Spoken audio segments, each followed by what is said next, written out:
Perfect. Well, thank you so much for chatting with me for a few minutes today. Why don't we start off, if you wouldn't mind sharing your name and what city and country you're in? Yes, so my name is Christy and I'm currently in Beirut. It's the capital of Lebanon. And if you don't know where Lebanon is, because a lot of people actually don't know it, it's a small country in the Middle East and we're considered as an Arab country. Although, we're a bit different than Arab countries, but it is in the Middle East. So what language is spoken? Is it Lebanese, right?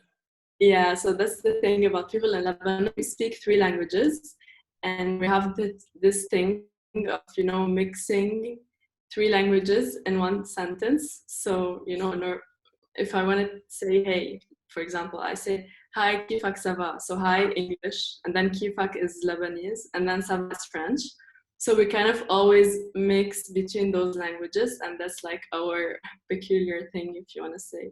But yeah, mainly Arabic, Okay. which is, by the way, Lebanese is different than the normal Arabic, like the written Arabic. So that's another thing, about Lebanese people.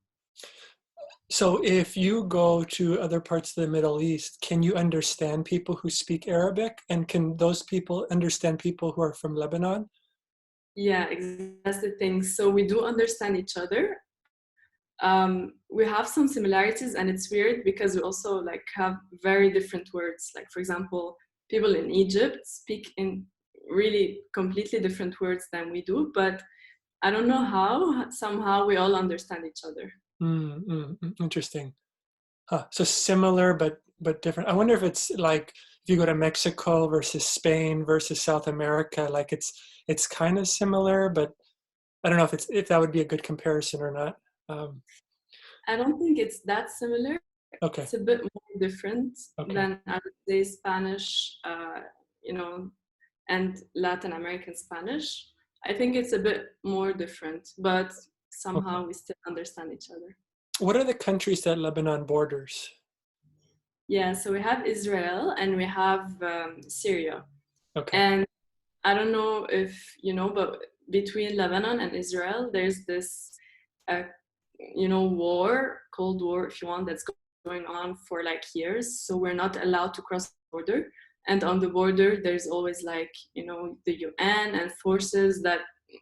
So as Lebanese citizens, you're never allowed into Israel. And as Israeli, you're not allowed into Lebanon. And that's a pity because, we're two countries that are so similar in Mhm. many ways and both are super nice. Like I hear good things about Israel as well, but there's this conflict that's been going on for years, so Are we you can't. born and raised in Beirut?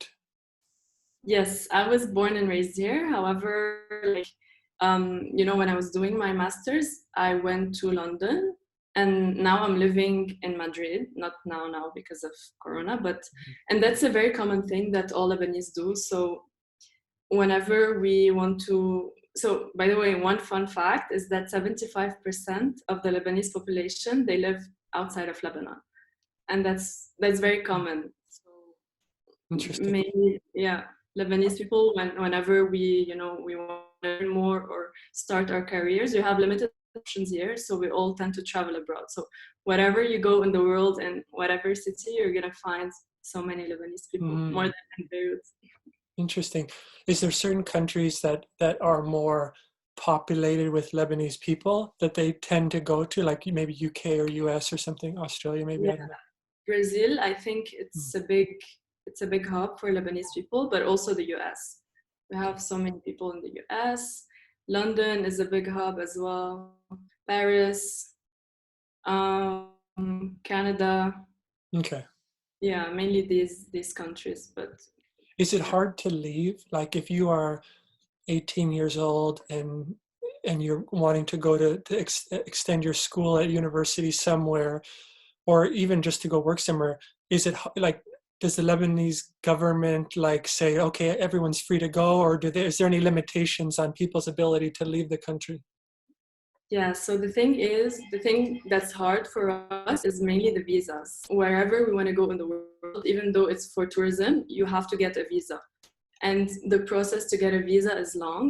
And the visa, this work visa or student visa or like, resident visa, these take a long process. So for example, in my case, I wanted to go and live in Spain, and to do that I needed to, so the limitation does not come from our country, but it comes from the foreign countries where we want to go. For example, in my case, I needed to get a work permit to go and live in Spain, and the process to do that, I needed to find a company that would actually sponsor me. So I cannot go if I don't have this company that would sponsor me. And so that's not the case for all kinds of permits, but there are a lot of limitations for from these outside countries. Hmm. Yeah, it's a tough process, but a lot of people are willing to go through it. So you're on a work visa in Spain. You're in Lebanon, but you are living outside of time. You're working in Spain, right, with a work visa. And as long as you work for that company, you can continue to stay in Spain. But should you leave that company or for any reason, then you would have to go back to Lebanon. Is that right? Or would you be able to stay in Spain? There is a limit of your on your work permit, but honestly, I have no idea how it works. If I change companies, I suppose they would have some. I'm not so sure. Okay, okay. Yeah. Hmm. And we have a mutual friend, Armin. Do you guys work together? Is that how you know each other? Yeah, exactly. We work together. Okay, okay. We, yeah, we've known each other for a little while. We met through that past project I did where I was trying to meet one new person every day for a year, and By he the was one of way. the people I met. He was like day 90 of the 365, and we worked out at the same gym and Okay. would see each other a lot. Very interesting, fun guy. Like, Yeah. do you know about his like Rubik's Cube solving? Has he? I mean, he brings them to the office, and we're all like amazed, like what? It's And he's like amazing. champion or like Like yeah, so it's ridiculous. crazy, amazing, smart guy. Yeah. Yeah. Um, how how long have you been back in Lebanon now? Has it been since this whole COVID thing started? Yeah, exactly. So I'm here temporarily just for the situation and until I find a flight back. But Okay. yeah. Um, how is things in Lebanon right now? Like from, I've seen some things in the news about the economies. It's a tough thing going on right now. Yeah. Can you talk about that a little bit, like being there in that Yeah. environment? Like, is it scary right now? Is it like, just tell me what your perspective is on like the state of the country right now. Yeah.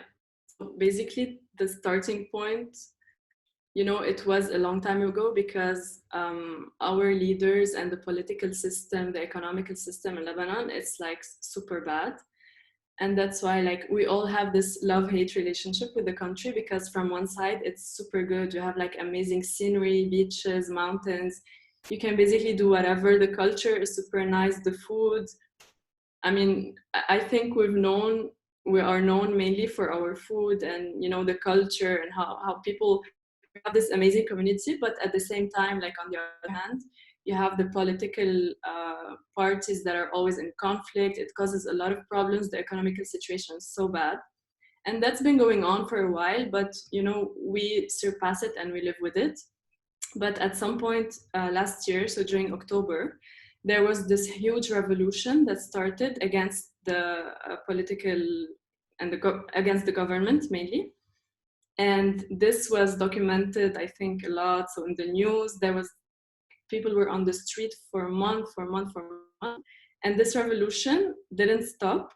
So it went on from October up until now. I mean, the number of people in the street, they, of course, because of the Corona situation, it went down. But it started then. So when this started, a lot of businesses had to close because roads were blocked, and everyone was trying to bring the government down. So that started bringing the economical situation down. And then after this, we directly had the Corona situation, which like now it's like now the situation of the country is so bad, and that's a pity because, for example, the Lebanese lira, which is our currency, it was so $1 was equivalent to 1,500 Lebanese lira, and now $1 is equivalent to 4,000. So it's more than doubled. So now every like the people had a lot of savings from the past, and they put them in the banks. They've trusted these banks, and now their fortune is like they're seeing their fortune cut in more than half. Yeah. Like the prices went crazy. Like now it's completely out of control, and everyone's so scared, and you know. So just so I heard you right, $1 equaled about 1,000 of 500, yeah. It used to be like that for so many years. It was fixed for so many yeah. years because it's pegged to the dollar. Yes. And All now our lives, yeah. and Now it's 4,000. 2,000. 4,000. So four times as much? A bit About less. Yeah. So three, because over three times? Yeah. 1,500, it's Okay. 4,000. What was the time period between when it's been around 1,000 to being about 4,000 now? Has that happened quick in the last like couple months, or are we talking like the last 6 months or year or longer? No. It happened super quick. Like, Okay. I don't know, but super quick. Not even a month. Okay. So it's all very recent because I've seen Lebanon in the news and I've heard about hyperinflation, which Yeah. is obviously a very scary thing. I haven't read a lot about it, but it's obviously making world headlines. Um, how so? How, I'm guessing you have family as your mother and father and any relatives in Lebanon. Yeah. All my family is here. Yeah. So you wake up one day and you have so much money in the bank, and then a week or two later, all of a sudden you can only buy half the amount of things because the money has lost so much value. And even less than half because everything like the prices even doubled because so our economy is based on importing. We do not produce locally, so everything we import is in US dollar. So now people when they want to import they need to increase their prices because you know they are paying their dealers in US dollars, Yeah. so everything is now double the price for the people here, Yeah. and at the same time they do not own as much money as they used to do, Yeah. so it's like Wow. Wow. I mean, I don't know, that is a tough situation. I don't even know what to say. Do you think things have leveled off, or do you think that potentially there's going to be more, like where it's like instead of 4,000, it might go to 5,000 or 6,000? Like, what do you think about? So there has been an economic plan put by the government recently. However, like everyone in Lebanon has lost hope with the government because it's been the same for over 30 years. Like it's always the same people. No one new is coming to do some reforms. They always talk and they never act. So I don't know how like I want to believe it. I'm still in denial, by the way. Like for me it's still okay. One yes, it's still all there is to do. Mhm. Personally, I don't know if it could get any worse than that because it's already like a lot. Yeah. I think like they're saying it can be fixed at like they're saying that there is some kind of plan to fix it at like 3,000. I don't know how much, but I don't know honestly. That's a tough question.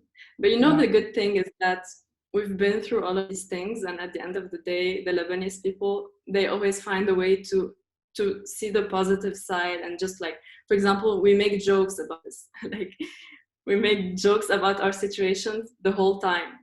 And Mm. even though it's a bad situation, some people would just cry. Of course, people get affected, but we try to stay positive, make jokes about it, and keep hoping that something's gonna change.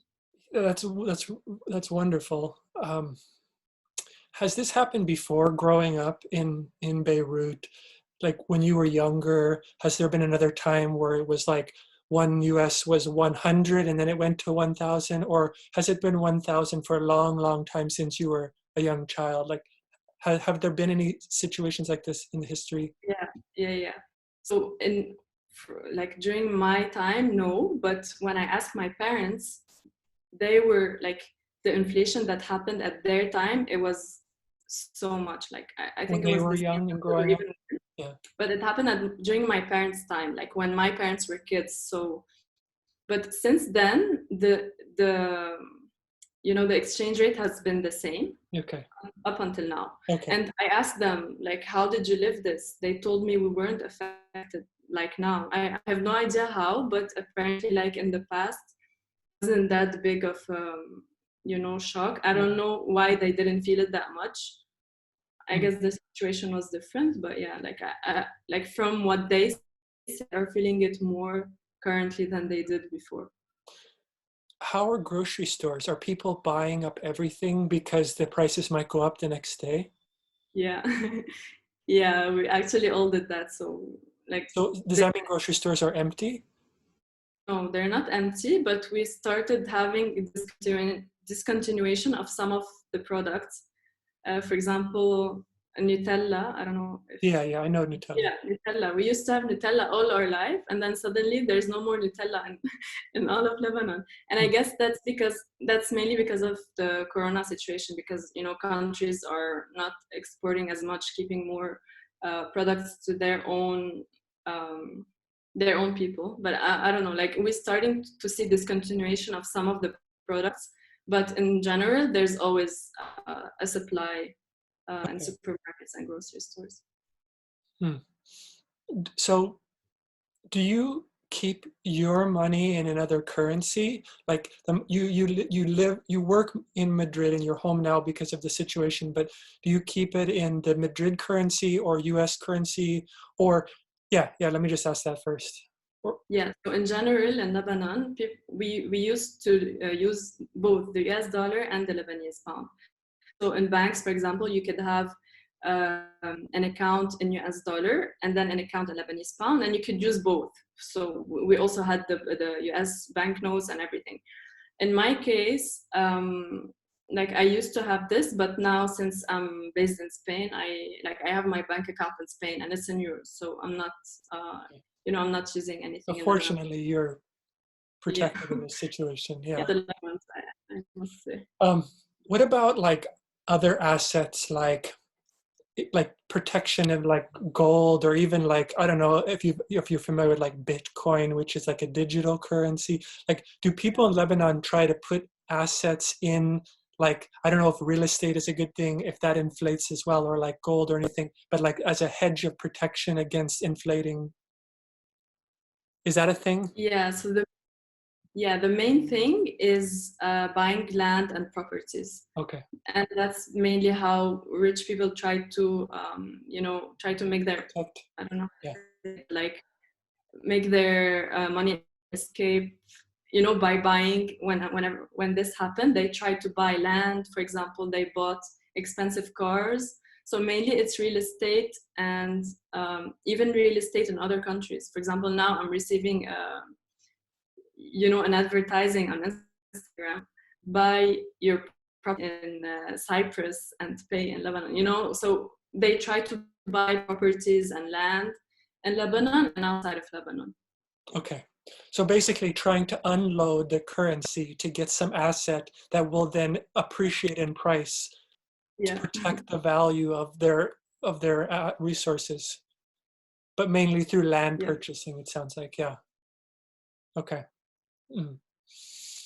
How long do you think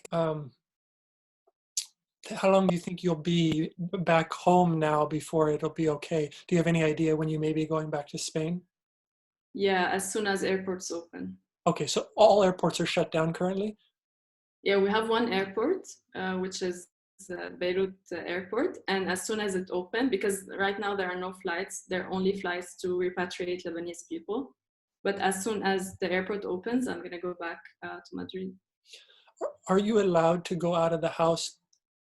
Like I'm in Seattle in the United States, Yeah. and you can go out for a walk, you can go to the grocery store, you can go to a pharmacy, you can go to medical appointments, but that's about it. And they're starting to open it up more, but it's been pretty limited. Like most restaurants have been closed. Most like malls and shopping has been closed. Like, is anything open, or is it mainly just grocery stores and medical things? So it used to be only grocery stores and medical things, But this week, so on Monday, they've decided to open up the country. So now restaurants are allowed up to, I don't know if it's 30 or 50% of their capacity. So they are opening up more and more because to be honest, we don't have many cases here. We have like an average of 5 new cases a day, which is nothing. I mean, okay, we are a small country with a small population, but at the same time, the virus is kind of contained. And now, so the cases that are coming are mainly coming from Lebanese people that are being repatriated from other countries. So on Monday, they opened up a bit more the country. So now you have some restaurants that are open. What else? But the thing they did is that, for example, to limit the number of people, they did one day, if you have a car number, so if your car number plate ends in an even number, you're allowed to go out during this and that day. And if you have an odd number, you're allowed to go out another day. And they also put a restriction on the times you're allowed to go out. So for now, we're only allowed to go out up to 7 p.m. and then that's it. So, all restaurants will not open after 7 p.m. Okay. So that's kind of like... So with all that's going on, does it feel safe for you to go out on the streets? Like if you needed to go out you want to go for a run or to the beach, because it sounds like the revolution is still happening and I'm guessing protesters are in the streets. Do you feel safe going out, or are you mainly staying inside unless you have to go out? Yeah, so I was one of the protesters, like okay. we all Perfect. in October, and up until the corona situation, we were all on the street. It was like everyone, rich, poor, everyone's in it together. Everyone. We just wanted, some change. And I'm not afraid, of course, of the protesters, but so I've been going to the beach, I've been going on hikes, for example, during the past weeks, and that's possible. But I guess your question is, are you afraid? So I'm not afraid from the protests or anything, but in general, so in some areas, it doesn't feel super safe to be alone at night, for example, walking in an empty street. Okay. It's very interesting to hear, but a very tough situation, of course. Just one last question, and I won't keep you any longer. Yeah, things settle down, like for myself or anyone who wants to visit Beirut at some point in the future, what would be some things where you would like, this is like a museum or some neighborhood of Beirut or something, or a certain beach where you're like, if you come to Beirut, you have to go here or you have to do this. And then add one more question to that, like, is there a particular Lebanese dish where you're like, you cannot come to Beirut unless you try this particular dish? Like everyone in Lebanon who eats this and loves this, or everyone that visits loves this. Yeah. I mean, this is like a perfect question because I love talking about those things. Actually, for example, a few years ago, I organized a trip for like 140 foreigners who came to Lebanon, and we did this kind of tour for them, and they all loved it. Like, although you're hearing about all the negative things and the things that are going bad, but at the end of the day, it's an amazing place to visit. So we have beaches, for example, you have very nice beaches in a city called Tir or Sur. In Batroun, for example, you have super nice beaches. You have the mountains, you have Baalbek, was like an old Roman city with like, you can see the ruins. You have the cedar forest, which is, on our flag, we have a cedar tree. And this is, this is because we have a cedar forest with a lot of cedar trees that are super nice to see. And one more thing that is like, that you should not miss at all in Beirut is the nightlife. So actually, like, our clubs are on the lists of the best clubs in the world. Some of them made it like very high places, and we have really, like, wherever I go, by the way, I've traveled a lot and I always go party, but I've never found a place where the clubs and the partying is as nice as Beirut. And this, everyone would say to, like, all the Lebanese people would tell you still, like, partying is still the best in Beirut. So we have a lot of super nice clubs that you can go to. And the thing about those clubs is that everyone, like the club owners, they put a lot of investment and money into making the club look super nice, like the decoration and the music, the sound system, all of this is like super good. So that's a thing that you should not miss if you ever come Okay. to Lebanon. And in terms of food, so of course, shawarma. I think you have it. You have it in the US. You've tried shawarma. I have not. Shawarma, falafel. I think you pronounce them falafel. Oh, yeah, yeah, yeah. Yeah. Hummus. Yes, I've had that. Yeah, this is like typical Lebanese cuisine, and like, but of course you taste it outside, but like in other countries, but in Lebanon it's the best to Mm, try. yes, So I've you had. have this, and you have the barbecue. We call it mashawi. It's like basically what we eat for lunch or dinner or whatever. You just the barbecue chicken meat with hummus, falafel. We Mm, have tabbouleh. I don't know if you know yeah, tabbouleh. yep, yep. Yeah, but these are like our typical dishes that That sounds delicious. Is there any specific restaurant where you're like that you would specifically mention for that, like this is one place that does it really well? oof, I have so many. Honestly, I don't know which one to choose. Maybe a couple that are top of mind that you Mm, like if you have a friend coming in and was staying with you and you're like, okay, tomorrow for lunch or tomorrow for dinner, we're going here. What would be one of the places? Does any? yeah, you have one called M Sharif. It's uh, it's expensive, but it's like you can eat all of the best Lebanese Mm. there. You have I'm trying to think. Okay, I don't know. I have That's good. like That's good. That's good. the That's a good one to have one in there. Um, okay. and one very last question on the same topic. Being someone that's born and raised there, is there any recommendation you would give to someone who comes to the country for the first time or comes to Beirut for the first time and like things that they should do or not do? Like you should avoid, like again, like going to certain areas after dark, or don't go into any cab just because someone says they can give you a ride, or those are just some random examples, but like from like a safety standpoint, to make sure that you are looking out in the best way you can. Like these are some advice from someone who's born and raised there, to things to do or not to do, either. Yeah. So first thing to do is to go with a local, or like at least have a local guide, because you won't find your, it's not that you won't find your way, but it's best to have someone local to take you to the places. For example, they know, okay, this is the nice area for bars, this is a nice area for a hike. So going with a local is, I think, a very important thing. Things that you should not do, you shouldn't drink tap water while you're there, because tap water is not drinkable here. Okay. Don't be afraid if the electricity cuts at some point, because we have this frequently, like the electricity goes off and then we have some like generators that go on and then you have electricity. Because for example, when I had my friends over, the electricity went off and they were all like, oh my God, what's happening? Like for us, it's super normal. So don't be afraid if that happens, it will come back again. How long does it usually go out for? No, just a few seconds, and Oh, then we just a have second. generators that come back on. Okay. You know, like Got it. Very yeah, short. Okay. yeah, very super short. Okay.